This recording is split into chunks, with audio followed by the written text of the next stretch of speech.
Ok? Página número 6, da apostila.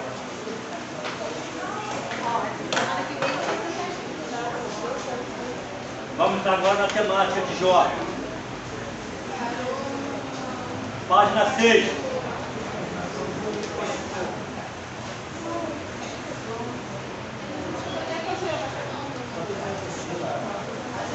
O livro trata de uma das perguntas mais antigas da humanidade. Por que o justo sofre? Este é o tema do livro. O homem sempre tem se indagado por que Deus permite que uma pessoa boa sofra. O drama de Jó oferece uma solução para esse problema. Cremos que ele dá a resposta de Deus. Sempre ficamos confusos com relação ao problema do sofrimento. Muita gente liga o sofrimento ao pecado, inclusive os discípulos de Jesus.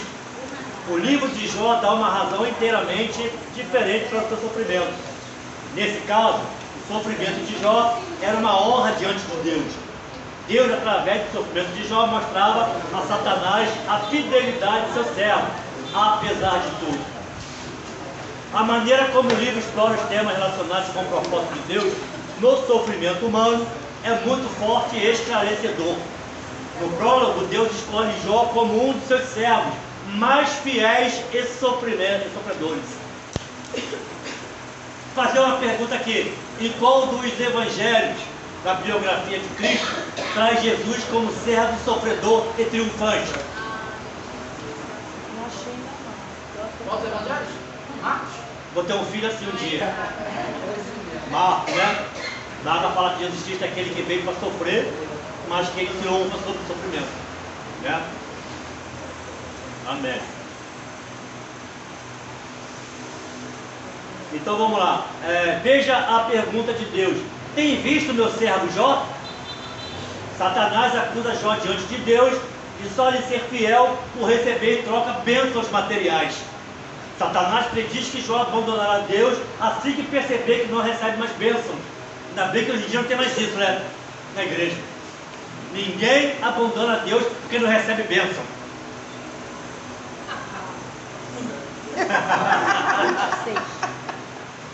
Não é? Essa é a questão que dirige o comovente drama desse livro. À medida que Jó perde sua confiança inicial e cai em desespero. Não vimos isso aqui? Que ele começa a já olhar para si como ser humano? Até então, né? Aí quando cai sobre ele as enfermidades, as dores, ele fala: espera aí, tem alguma coisa que está me sacudindo aqui por dentro, né? Eu vi fogo, ontem eu vi o fogo descer do céu.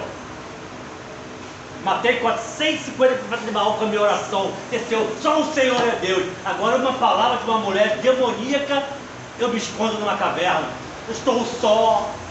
Todos me abandonaram. Ninguém mais vai fazer obra de Deus na terra. Aí Deus, bobinho, vem cá, ô seu bobão. Tem tantos outros mil lá que não se prostraram, que eu posso escolher quem eu quero.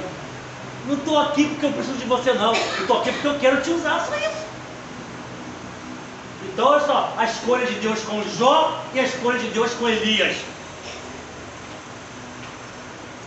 Será que nós temos um pouco de Elias?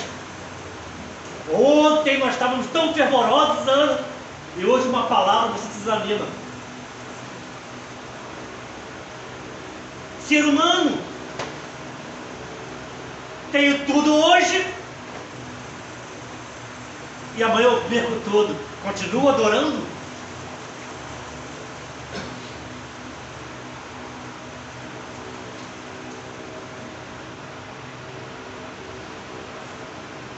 E a Bíblia vai dizer que no seu mais alto nível de decadência, Jó se alimenta de raiz de zimbro, não é? Lembra? Na botânica, a raiz de zimbro é a raiz mais amarga da natureza, para mostrar que ele estava em total decadência. Ele se alimenta de raiz de zimbro. Só que quando Elias está lá, na beira do rio, sentado numa árvore, se alimentando do seu fruto e se aquecendo do sol numa sombra, sabe qual era a árvore? Zimbro. Então em Jó, a raiz era amarga. Em Elias, dando bom fruto, alimentando e dando sombra. Teologia para a nossa vida, a tua raiz pode ser amarga, mas o teu fruto pode ser doce e alimentar os outros. Aleluia. Né, Alexandre? A tua raiz for amarga e hoje seus frutos. Quantos se alimentam quando te chamam lá para fazer a palavra? Ai, acabei de... Ai, pastor. Não fale nada. Veja esse meu convite agora. Não é assim que você ama? Então pronto. Vamos lá. Um mês sem dormir. Parece que ele estava ali, né? Parece que estava ali, né? Vamos lá. Essa é a questão que dirige comovente drama desse livro à medida que Jó perde sua confiança inicial e cai no desespero. Se Jó permanecer fiel a Deus, apesar de todos os sofrimentos e perdas, Deus mostrará a Satanás que ele não passa de um mentiroso e falso acusador. Na história de Jó, o autor retrata o adversário no seu ataque mais ousado e radical contra Deus e o homem piedoso. Quando Deus elogia Jó diante do acusador e dá testemunho da retidão desse homem, Satanás tenta com só golpe sutil atacar o amado de Deus e também fazer Deus de tolo. Faz a acusação de que a piedade de Jó é na realidade impiedade e iniquidade, já que segundo Satanás, Jó usa a piedade para adquirir riquezas materiais. Olha só. Eita Jesus. Quer dizer, Jó engana Deus. Entre aspas. Segundo a proposta de Satanás, se Deus permitir que ele tente Jó, rompendo ela entre a justiça de Jó e as bênçãos recebidas, o homem bom e justo será desmascarado, revelando ser o pecador que realmente é. É o desafio supremo do adversário. Se a piedade do homem consagrado, em quem Deus se deleita, puder ser demonstrada como um pecado terrível de fato, logo existirá entre Jó e Deus um abismo intransponível de separação. Nesse caso, a própria redenção seria impensável, pois o maior piedoso e consagrado dos homens seria desmascarado e caracterizado como o mais ímpio. Logo, ficaria comprovado que todo o plano de Deus na criação e na redenção do homem está cheio de falhas radicais, e a única solução para Deus seria a destruição completa do ser humano. Por isso o homem foi feito de... Por quê? Porque pode ser moldado, pode ser refeito, quando errar. Exatamente. Não pode ser O vaso ele pode ser refeito todo instante. Não é? Isso aí. A teologia de Jó. Para a teologia do livro de Jó, o comportamento correto diante do sofrimento é o silêncio. Para os argumentos teológicos, segundo esse camaradinho aqui, a resposta às causas do sofrimento são críticas a um antropocentrismo fechado em si próprio, né? É o homem olhando para si mesmo, né? Antropocêntrico, né? Antropocentrismo, o homem no centro de si mesmo, centro de tudo. O sofrimento é por culpa humana, faz parte do ser humano, é a forma divina de educar e disciplinar e é aperfeiçoamento da fé dos servos de Deus. O livro deve ser lido primeiro como uma narrativa, né? A história de Jó é simples, começa com uma cena no céu e em seguida narra como Jó passou da prosperidade para a pobreza. Segue-se o grande debate entre Jó e seus 4 amigos. Elifaz, o religioso dogmático, muito parecido com o antigo fariseu. Bildade, que procura consolar Jó com banalidades. E Zofar, que se julgava senhor de toda a sabedoria religiosa. Hoje em dia não tem nenhum Elifaz, Bildade e Zofar no nosso meio. Não tem. Eliú, esse aqui é o quarto. É o que vem depois. Ele está falando com as irmãs ali atrás. É o do silêncio. É o mais terrível de todos. O jovem impetuoso. No final chegamos ao clímax, ao terceiro ato. Quando Deus fala. Por fim, Jó responde em humildade de espírito e o problema se resolve. Esta é a história que o livro narra. Vamos chegar lá depois. Esse desfecho é muito interessante. É muito lindo. Ao debater com os conselheiros insensíveis usados por Satanás para acusá-lo falsamente, Jó diz coisas das quais se arrependerá mais tarde. Ele sabe que os conselheiros estão errados, mas não consegue compreender como uma pessoa piedosa como ele deveria sofrer tanto, enquanto os ímpios desfrutam de saúde e prosperidade. Olha só. Cheio de interrogações. As causas do sofrimento humano são debatidas no livro. Cada um dos personagens apresenta um entendimento do problema. O conceito de Elifas, Bildade e Zofar é de que os ímpios sofrem por causa do seu pecado e que esse sofrimento é o seu castigo. Jó era grande sofredor, por conseguinte era um grande pecador, diziam eles. Acaso já pereceu algum inocente? Ou seja, se tu está sofrendo porque você é pecador, você é culpado. Essa seria a teologia deles. No entanto, Jó sabia que seu coração era fiel a Deus. Quando ninguém mais acredita na tua inocência, né? Na tua pureza de coração, na sua inteireza. Jó estava nessa situação. Assim, não poderia aceitar a acusação dos amigos. Mostrou-lhes que suas opiniões eram falsas e que os ímpios muitas vezes prosperam no mundo. Eliú tinha uma resposta bem mais acertada para o problema. Seu eloquente discurso, porém, foi prejudicado pela presunção. Defendeu Deus, olha só, entre aspas, defendeu Deus e viu nas aflições de Jó a correção de um pai amoroso. Mas isso não explicava a razão do sofrimento de Jó. Eliú argumentava que o sofrimento era a disciplina de Deus para trazer seus filhos de volta à comunhão com ele. Acreditava que o sofrimento era afligido para guardar-nos de pecar. Primeiro, a pergunta fundamental volta: por que Deus permite que os justos sofram? Jó clama das cinzas: não posso compreender, nem me parece correto. A esposa de Jó, olhando desanimada, clama: alguma coisa está errada, sua religião é um fracasso, amaldiçoa Deus e morra. Elifas acrescenta: Deus nunca erra, o que você fez para que isso lhe acontecesse? Bildade disse: Deus é justo, confesse seu pecado. Zofar falou em seguida: Deus é sábio, ele conhece o homem. Eliú profere a palavra mais sábia: Deus é bom, erga seu olhar e confie nele, pois ele é Deus. Os amigos de Jó usam a teologia tradicional: quem prospera deve ser justo e quem sofre deve ser ímpio. Embora esta ideia não seja apresentada como princípio nas Escrituras, é evidente que os israelitas, em geral, acreditavam nisso. Tal dedução torna-se a base das acusações dos amigos contra Jó.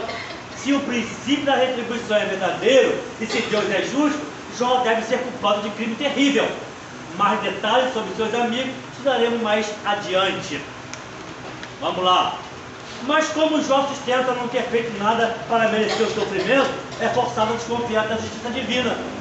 Não é porque se ele fala que ele é justo, que ele é temente, que ele está certo, então porque se ele está sofrendo, e o sofrimento é questão da justiça de Deus, então quer dizer que Deus está errado? Essa seria uma teologia contraditória às respostas de Jó e dos amigos. No caso, Jó estaria errado e os amigos corretos, segundo essa teologia deles. Vamos lá. A maior parte do discurso de Jó é rejeitado as conclusões e sabedoria dos seus amigos. Jó deseja levar sua causa ao tribunal. Com sua queixa contra Deus, ele tenta posicionar-se como acusador e colocar Deus no banco de Israel. As práticas divinas devem ser explicadas. O livro oferece um pronunciamento profundo sobre a questão da teodiceia. O que é isso? É a justiça de Deus diante do sofrimento humano. A pergunta formulada para a teodiceia, no pensamento grego e no conceito ocidental posterior, tem sido: como a justiça de um Deus onipotente pode ser defendida na presença do mal, sobretudo do sofrimento humano e de modo ainda mais específico dos sofrimentos inocentes?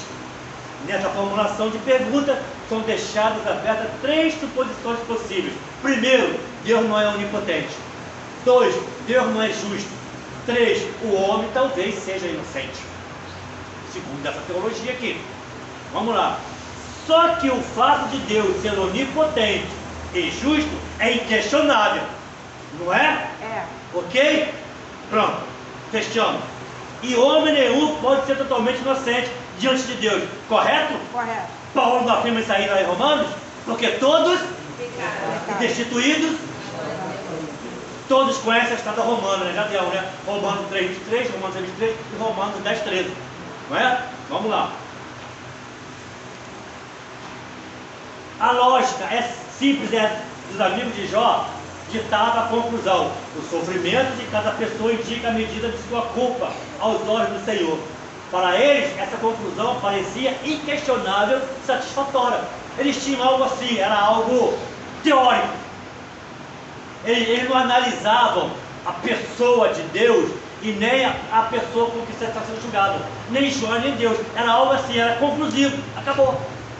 É o que eles viram, pronto, acabou. Acabou. Entretanto, o que era tão óbvio e inaceitável de uma perspectiva teológica entrava muitas vezes, como no caso de Jó, em tensão radical, como uma experiência humana na realidade do dia a dia. Olha só, já mudou o contexto aí. No fim, o adversário é forçado a se calar. Os amigos de Jó, com suas teologias, também são silenciados. O próprio Jó também se vê em silêncio, mas Deus não se cala. Quando fala, se dirige apenas a Jó, produzindo o silêncio do arrependimento pelas palavras ditas no dia do sofrimento. Depois vem Jó o silêncio confiante nos caminhos de Deus. Além disso, Deus, como amigo de Jó, atende a intercessão dele em favor de seus amigos. Lá lendo por lá no 42, que é um desfecho lindo. Mensagem. O propósito do livro de Jó é explorar a justiça, o tratamento que Deus dá aos seus justos. Isso pressupõe duas direções principais. Primeiro, Satanás sugere que as bênçãos aos íntegros pressupõem uma falsa integridade. As bênçãos induzem as pessoas a serem justas por causa do que recebem em troca. Só que Deus ele aceita barganha? Não. Embora algumas passagens há o ser, né? A condicional. Se atentarem, se ouvires, se fizeres, se arrependeres, se ouvires a minha voz, né? Mas em relação a esse sentido aqui, Deus não aceita barganha. Vamos lá. Ele sugere que esse argumento pode ser comprovado com a retirada das bênçãos de Deus sobre Jó. O acusador alega que a integridade apenas por amor ao próximo não existe. Existe? Amor ao próximo? Vou ler aqui de novo. O acusador alega que a integridade da pessoa crente, como Jó, apenas por amor ao próximo não existe. Não, segundo ele, é Satanás. O que vocês acham? Satanás está errado. Está errado? Mas a gente pratica isso no dia a dia? A gente pratica o amor até mesmo quem não merece? Ou só amo quem me ama? Só falo bem quem fala bem de mim? Sabe por quê? Porque andar uma milha até o ímpio anda. Porque é lei. Mais duas. Mas quando você anda duas, uma milha porque você é lei, duas porque você é crente. Se tiver um prato de comida, o ímpio reparte, o crente dá tudo que você tem e amanhã Deus proverá. Nós não fazemos isso. Cristianismo é mudança, é uma boa notícia. Pregar o Evangelho para fazer com que a Luana ouça e a minha ação transforme o dia a dia dela. Só que eu, como crente, eu não faço, eu só faço aquilo que me é devido como cidadão. Não porque eu amo. Porque quando você ama, mesmo que você perca, você faz por outro. Não foi que Jesus falou em Mateus? Ouviu o que foi dito, olho por olho. Ou seja, eu amo quem me ama e odeio quem me odeia. Quem me bate, eu bato também. A lei é essa. Aí Jesus falou através de Mateus: eu, porém, vos digo, amai o que vos odeiam, e bendizei o que vos maldizem, para que sejais filhos do Pai que está no céu. Então, quando você consegue amar quem não te ama e bendizer quem te maldiz, você passa a ser um filho rúrios, é um filho maduro. Você está maduro, você está sendo esbofeteado, você está sendo esmurrado na cruz, está sendo maldizente na cruz, você está assim, ó: Pai, perdoa porque não sabe o que dizem. Porque andar, fazer o que todo mundo faz, eu faço. Agora, você transformar a vida de outra pessoa, mesmo que isso me dá perda, isso é cristianismo. Só que nós não praticamos isso. Vamos lá. 2. A história narrada no livro prova que a prática da concessão de bênçãos divinas ao homem íntegro não impede o desenvolvimento da verdadeira integridade. Deus não é obrigado a garantir que o íntegro receba a bênção e somente bênção. Certo? É bíblico isso? Vou ler aqui de novo. Ó, isso aqui é importante, pessoal. Ó, Deus não é obrigado a garantir que o íntegro receba a bênção e somente bênção. É? Tá certo. A frase tá correta, pra mim não tá errada não. Pra mim tá correto. Ele é obrigado? Ele Não, é eu obrigado. acho que não. Não é obrigado, não é Ele mesmo. não é. Não é não, né? Não, Deus não é obrigado a dar bênção pra gente, não. Que diria o apóstolo Paulo, né? Escrever 13 cartas e querer tirar o espírito da carne e deu lá, a minha graça te basta. Ele que escreveu o Né? Ele que Ó, escreveu. Paulo, chega, a minha graça te basta. Imagina. Vamos lá. Deus confiava em Jó, por isso permitiu o sofrimento. Amava-o e deixou que fosse castigado. Quando Jó estava no meio da angústia, compreendeu que só o outro resiste ao fogo. Enquanto Jó era próspero, íntegro e caridoso, corria o perigo da autoconfiança.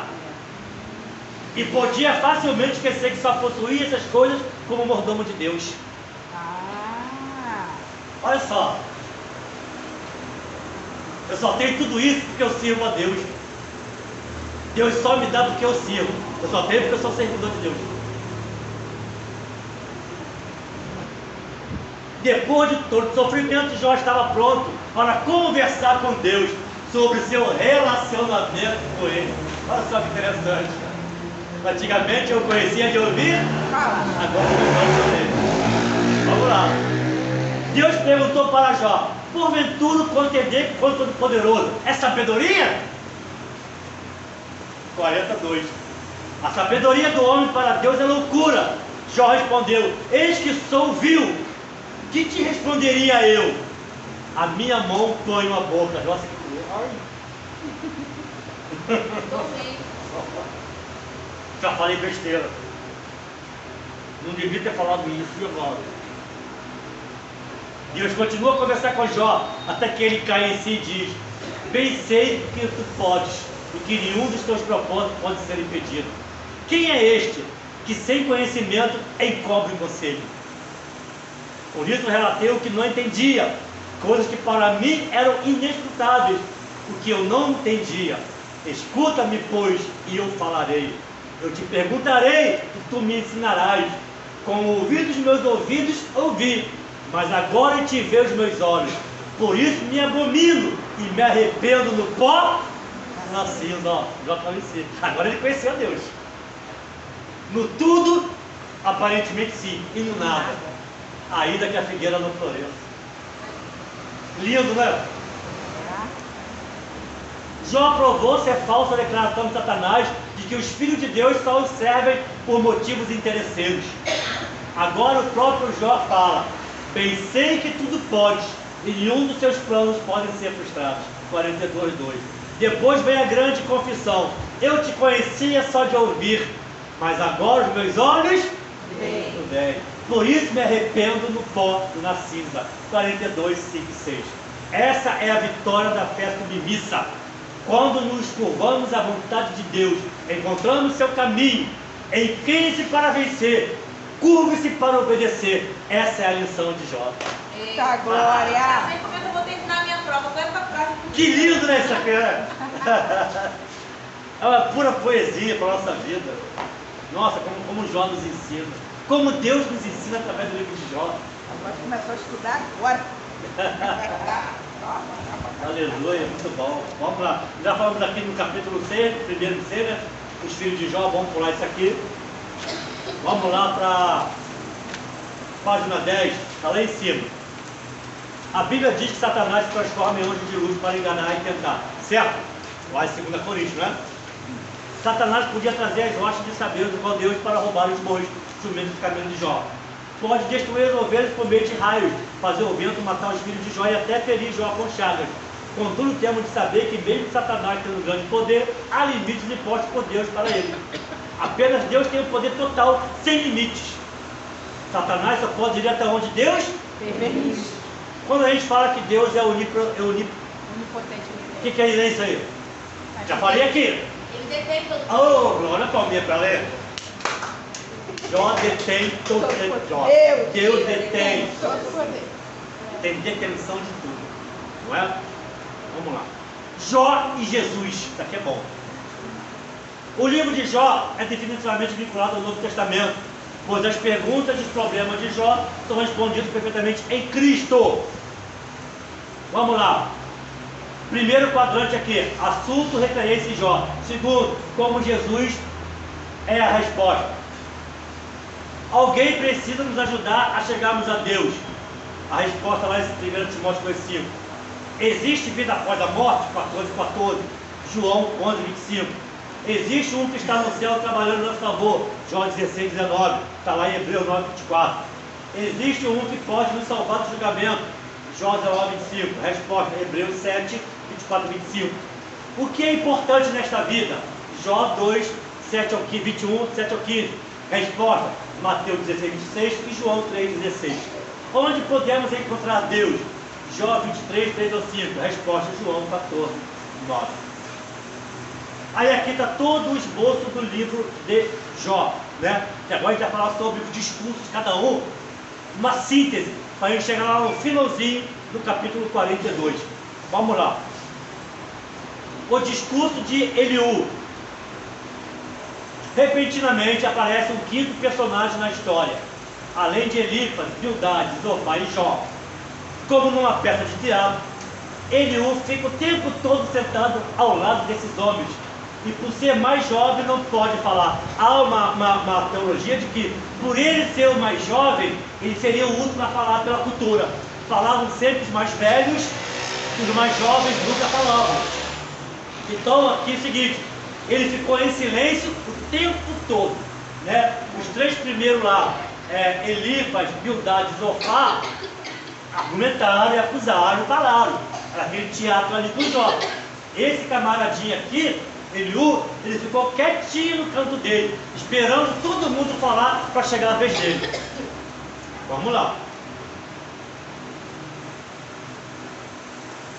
Conforme a tradição antiga, né? Falando aqui, uma pessoa mais jovem só podia falar depois de todos que tivesse falado e permitisse dizer alguma coisa. Eliú aguardou 31 capítulos para falar.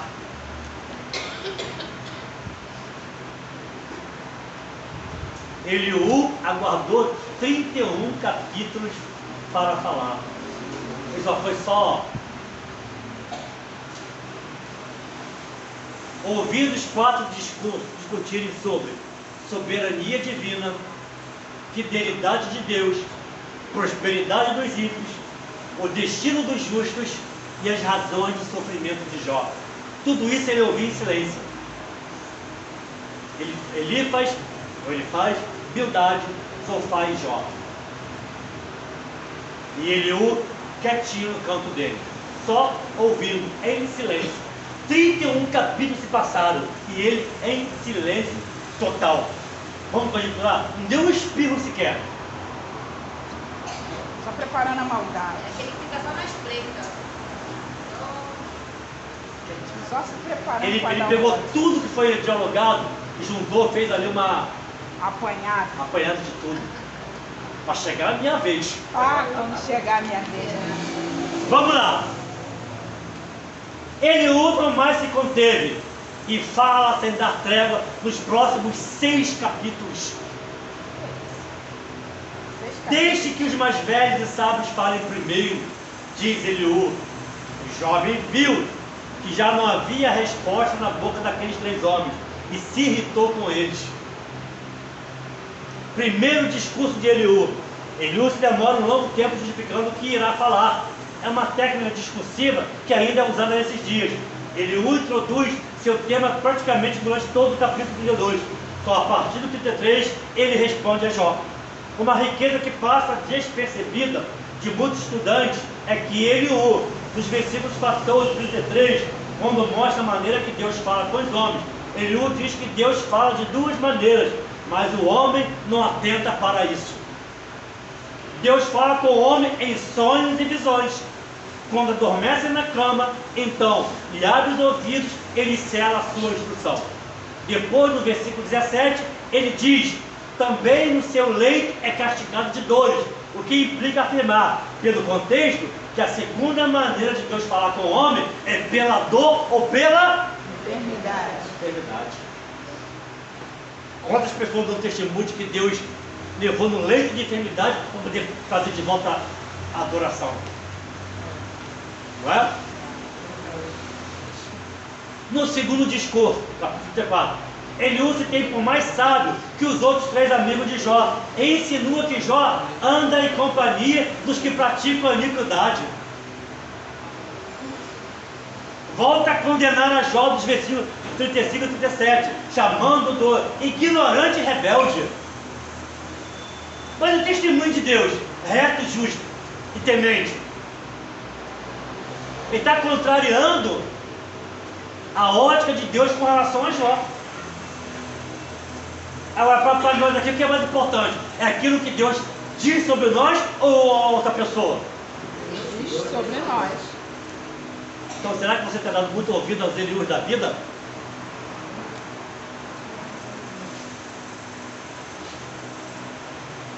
Eliú sai em defesa de Deus, mas parece que Deus não gosta do discurso de Eliú, porque o condena no capítulo 38, versículo 1. Quem é este que escurece os meus desígnios com palavras sem conhecimento? Olha só, começou Deus já, ó. Cá, meu filho. Terceiro discurso de Eliú. Eliú segue com as suas considerações, fala sem parar e segue no quarto discurso, nos capítulos 36 e 37. Tenta explicar que Deus manda o sofrimento porque Deus quer o seu bem, não no que não está errado. Exalta a soberania e majestade do Altíssimo. A descrição que Eliú faz das obras de Deus no capítulo 36 ao 37 é belíssima, mas Deus não se agrada dele. O que quer dizer isso aqui? Nem sempre aquele que tem bela eloquência no culto da igreja, que fala de Deus, Deus se agrada das suas falas. Papai, que isso, hein? Está falando aqui de Eliú. Então, um discurso sobre Deus, ele exalta a Deus, ele bota Deus no soberano, mas Deus não se agrada. Porque honra com a boca, mas o coração está longe. E a grama aqui que ele não tem conhecimento do próprio Deus para poder se intitular como advogado de Jó.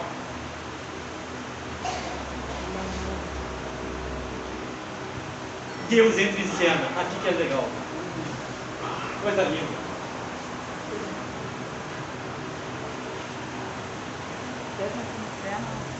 Depois do longo discurso de Eliú, ao mesmo tempo que acerta com algumas verdades, se perde no amaranhado de suas palavras. Deus entra em cena. O cenário se abre com um redemoinho e Deus fala a Jó. O Senhor não fala com os três amigos de Jó, nem com Eliú, mas com quem? Com Jó. Eita! Para a vergonha. O justo não se justifica. O coração só pertence a Deus. Tem coisa que é ele, é o coração. O Senhor não fala com os três amigos de Jó, nem com Eliú, mas com Jó. Para a vergonha deles, Deus não lhe dirige uma palavra alguma. Certamente eles ouviram Deus falando com Jó, e boquiabertos ouvindo Deus os condenando. Eliú deve ter se encolhido num canto, quando Deus, conjecturando, perguntou a Jó: quem é esse que acabou de falar? Este homem falou mal de ti, e o conhecimento que ele tem de mim parece trevas. Meu Deus. Aí. Olha os sabichões aí. Do meio de um redemoinho, Deus falou surpreendentemente. Ele não respondeu qualquer uma das perguntas de Jó. Seu questionamento não era o centro da questão. Ao contrário, Deus... Aqui está com muita minúcia, bota a mão para ele, por favor. Errei aqui.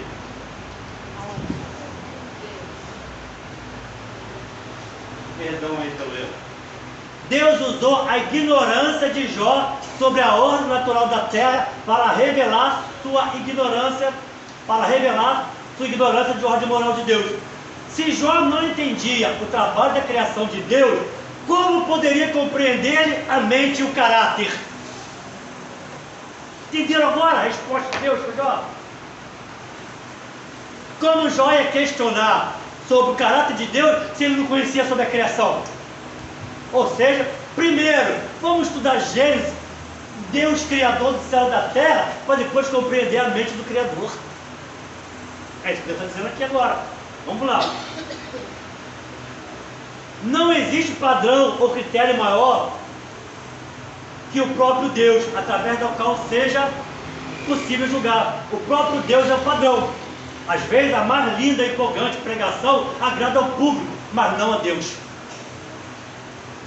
Eliú estava certo de que tudo que disse era verdadeiro. Afinal, enquanto os 3 amigos de Jó falavam, ele foi fazendo anotações e preparando seu discurso. Mas Deus não se agradou dele, como não se agrada muitas das vezes do que pregamos. No final do livro, 42:7, o Senhor se dirigiu ao mais velho, Elifas, e lhe disse: a minha ira se acendeu contra ti e contra os teus 2 amigos, porque não disseste de mim o que era reto, como meu servo Jó. Deus chama Jó a razão.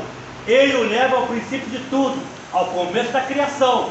Descreve a grandeza de suas obras, fala a respeito dos animais, das trevas, das águas, dos montes, etc. E deixa Jó envergonhado. Onde estavas tu quando criei tudo isso? Deus apenas pergunta e descreve o que quer dizer, enquanto Jó se cala. São mais de 40 perguntas feitas por Deus que deixam Jó cabisbaixo e humilde. Quando Deus fala ao homem, silencia. Todas as nossas indagações parecem sem sentido algum. Soam como perguntas infantis, sem nexo. No Salmo 73, Asaf estava se desviando da fé, porque olhava para a prosperidade dos ímpios. Mas quando Deus o levou ao santuário e lhe mostrou sua glória, todas as suas inquietações do salmista caíram por terra. A resposta de Jó. Antes de Deus continuar a falar, ele lança o desafio e pergunta a Jó: Jó, você desafiou a mim, o Deus Todo-Poderoso. Vai desistir ou vai me dar uma resposta?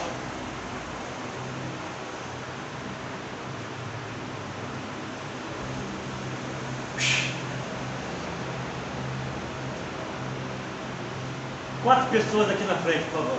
4 não, 5. Rapidamente. 5 pessoas aqui na frente. Sofrimento, meu Deus. Não é pra falar não, né? Dá pra gente pegar o desfecho de Jó aqui. Mais 2. Gente,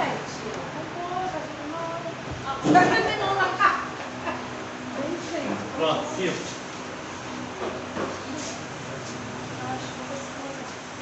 Fica pra lá no cantinho.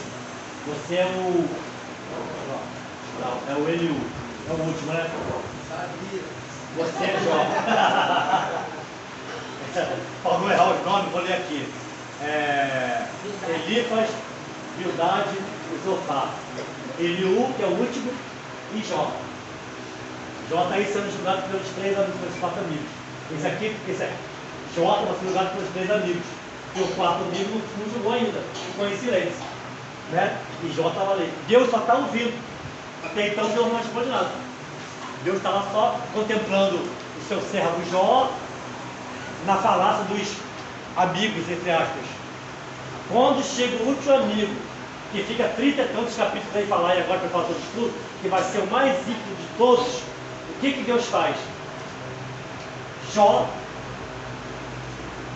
só observa tudo, tenta argumentar, mas não consegue, porque eles falam algo que poderia ser real, fatídico, até que chega o último amigo de Jó, para dar o desfecho da condenação de Jó, e o justo não se justifica. Nesse inteirinho, Jó calado, o que Deus fez? Desce do céu no redemoinho, olha para os 3 amigos, para o 4 amigo, vira as costas para todos e olha para Jó. Conheço a Jó, meu amigo. E vocês, quem são? Retire-se. Pode sair. Foi lá na frente, solta isso. Você não queria ter Foi isso que aconteceu. Pelo amor de Deus, se não tiver. Perfeito, professor. Teologia para nós. Deixa arrumarem motins, panelinhas, para tentar acusações contra a tua vida, contra você, ou então chamado do ministério, na tua casa, na tua família, na tua parentela, na tua igreja, no teu trabalho. O justo não se justifica. Tenha certeza de uma coisa: quando você achar que você está sendo mais atuado, não tiver mais resposta, Deus não vai enviar anjos, né, ele vai descer pessoalmente a teu favor. Aleluia. Aleluia, glória a Deus. Amém.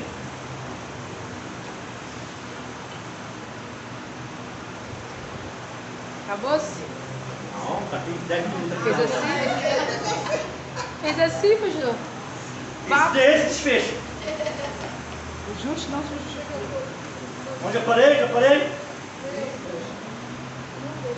A resposta de Jó. A resposta de Jó. Ah, é. Antes de Deus continuar a falar, ele lança o desafio e pergunta a Jó: Jó, você desafiou a mim, Deus Todo-Poderoso. Vai desistir ou vai me dar uma resposta? Que lhe respondeu Jó: eu não valho nada que posso responder. Prefiro ficar calado. Já falei mais do que devia e agora não tenho nada a dizer. Meu Deus. Esse é argumento. Gente, que ensinamento, né? Eu estou me sentindo pequeno aqui no livro de Jó. Ah, não fala não. O segundo discurso de Deus. Parece existir uma pausa no capítulo 40, entre versículo 1 e 6, porque o Senhor, outra vez, do meio do redemoinho, fala o desafio a Jó. Está lá no 47 ao 10. Mostra agora que é valente e responde as perguntas que lhe vou fazer.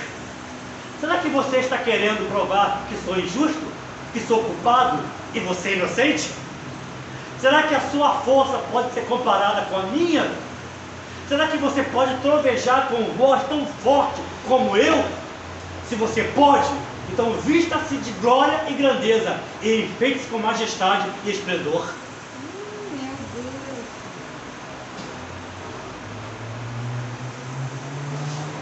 De capítulo 40, 15 a 41, 30, 34, Deus fala dos grandes seres que criou.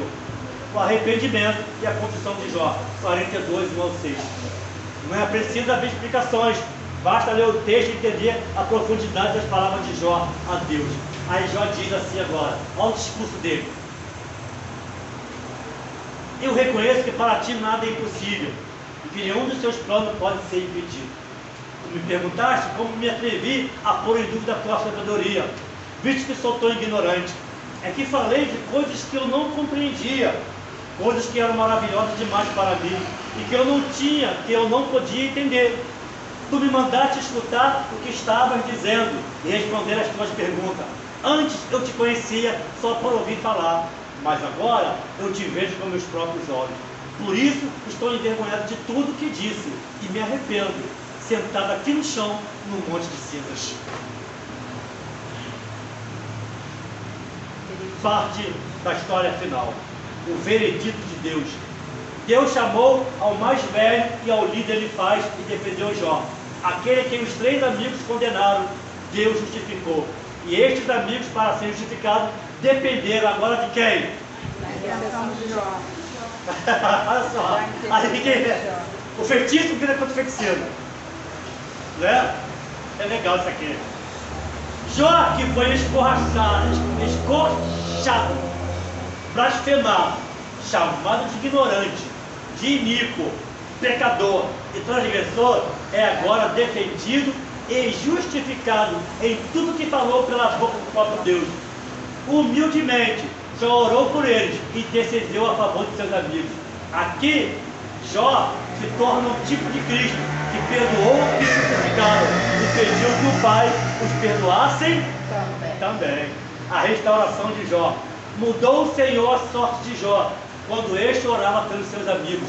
O coração perdoador de Jó restaurou a vida daqueles amigos, e o coração arrependido de Jó fez que Deus mudasse a sua sorte. Resumo: Deus muda a nossa sorte quando honramos acima dos amigos e quando nos arrependemos de falar coisas vãs. E vamos ficar aqui com o 14:7.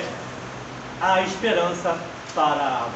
Que ainda que mesmo cortada seu tronco tiver e vier a morrer, ao cheiro das águas brotará e dará fruto como planta nova. A esperança para nós. Amém? E terminamos o livro de Jó. Na semana que vem, Salmos. Muito obrigado. Glórias a Deus. Aleluia. Glória a Deus. Muita glória. Muito bem esse resumo, né? Muito bom, né? Muito bom mesmo. Pode ir,